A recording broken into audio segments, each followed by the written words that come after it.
More than 2 years after its successful launch, the James Webb Space Telescope has entered what can only be described as a golden age of discovery. With every new observation, it continues to push beyond the limits of what we once believed was possible to see. It is not just extending our vision into deeper space. It is pulling back the curtain on the earliest moments of the universe itself. But these discoveries haven't brought clarity alone. Instead, they've opened something far more troubling. A growing collection of contradictions that challenge the very foundation of modern cosmology. Recently, Webb once again turned its gaze toward a time period less than 500 million years after the Big Bang, an era astronomers long believed was populated only by small, immature, and rapidly forming galaxies. What it found completely defies that expectation.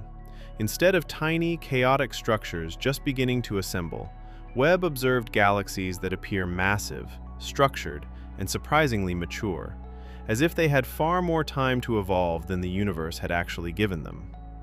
And among these discoveries is one galaxy that stands out in a way that is difficult to ignore. A galaxy that may be one of the oldest ever observed, and yet, paradoxically, one of the most developed. What makes this discovery truly shocking is not just its age, but its scale. This galaxy already contains billions of stars, formed and organized in a way that should not have been possible so early in cosmic history. A few years ago, this object appeared in images captured by the Hubble Space Telescope as nothing more than a faint and unremarkable speck of light. At the time, it was cataloged as unusual, but not extraordinary. No one suspected what it truly was. It wasn't until the James Webb Space Telescope focused its far more powerful instruments on that same region of space that the reality became clear. That tiny point of light wasn't a distant anomaly. It was a massive, ancient galaxy hiding at the very edge of time. Now known as GZ9P3, this galaxy exists at a redshift of 9.3, meaning we are observing it as it was just around 510 million years after the Big Bang. To put that into perspective, the universe itself is about 13.8 billion years old. So this galaxy formed in less than 4% of the universe's current age. And yet, despite this incredibly early snapshot in time, GZ9P3 doesn't behave like a young galaxy at all. It appears evolved, structured, and far too massive. While astronomers have detected other galaxies from roughly 300 to 500 million years after the Big Bang, none of them come close to matching the size, brightness, and complexity of this one. This raises a question that is becoming increasingly difficult to answer. How did something this large form so quickly? For a galaxy like GZ9P3 to reach this level of development, its stars must have formed at an extraordinarily rapid rate, far faster and more efficiently than current models of galaxy formation can explain.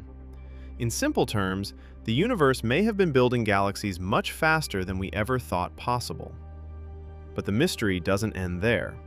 When scientists examine the structure of GZ9P3 more closely, they notice something even more intriguing.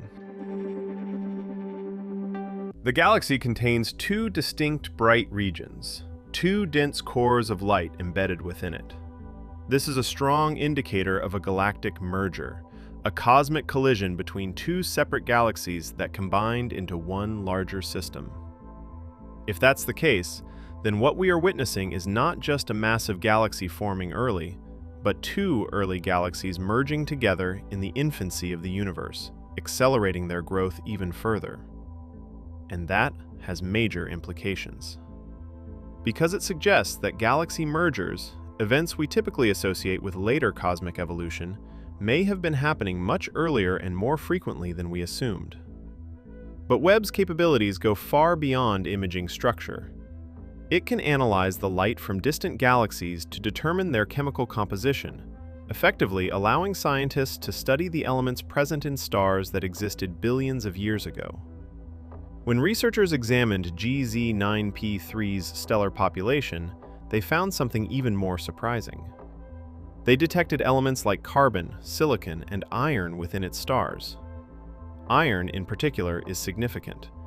It is one of the heaviest elements produced by stars, formed in the cores of massive stars and dispersed into space through supernova explosions. Its presence means that multiple generations of stars must have already formed, evolved, and died within this galaxy, all within the first 500 million years of the universe. That timeline is incredibly tight. It suggests that star formation, stellar evolution, and chemical enrichment were happening at a pace far beyond what current theories predict.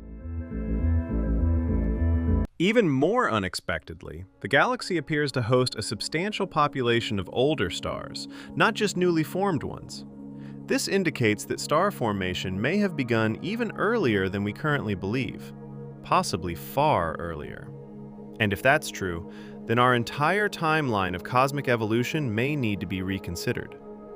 These findings point toward a deeper issue, one that extends beyond a single galaxy.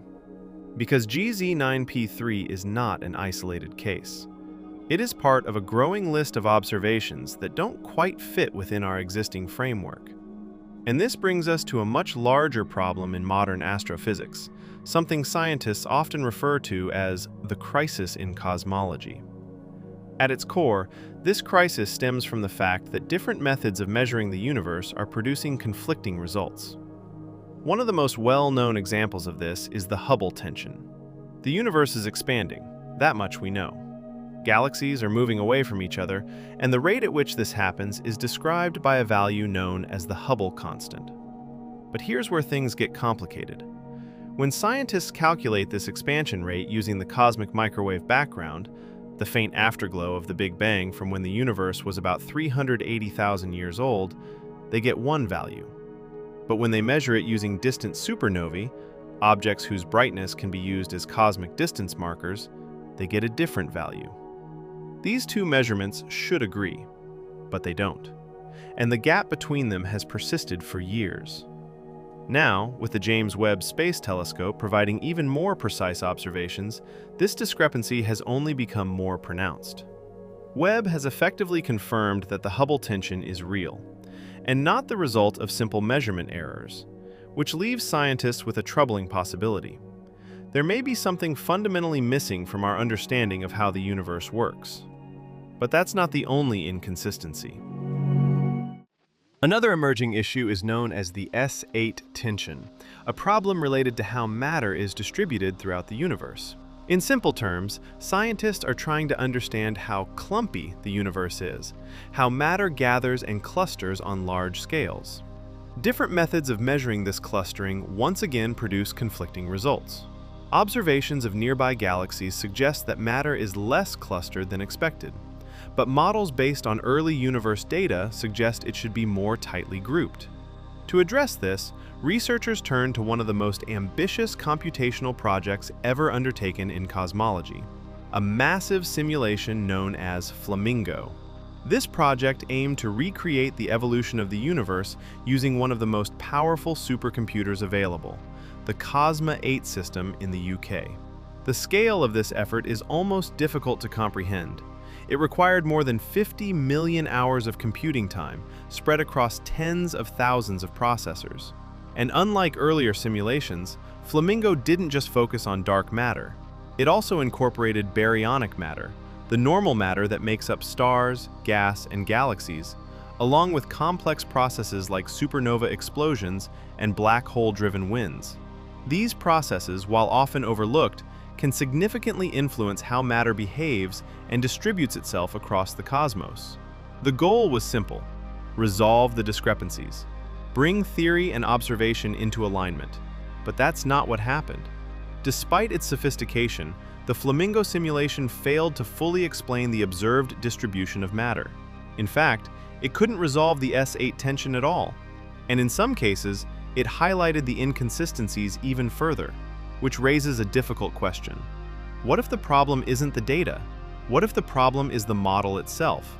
Because now, we have observations from Webb, measurements of cosmic expansion, and large-scale simulations, all pointing toward the same conclusion: something isn't adding up.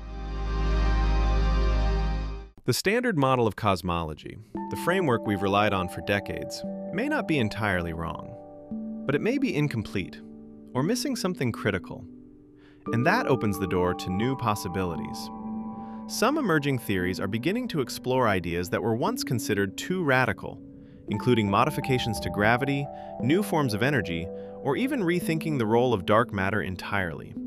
None of these ideas have been confirmed, but the fact that they are being seriously considered tells you just how deep this mystery goes. So now, we find ourselves at a crossroads. Armed with the most powerful telescope ever built, the most detailed simulations ever created, and yet more uncertainty than ever before. Because the deeper we look into the universe, the less certain we become about how it actually works. So the question is no longer just what we're seeing. The real question is, have we misunderstood the universe from the very beginning? And if we have, what else is waiting to be discovered?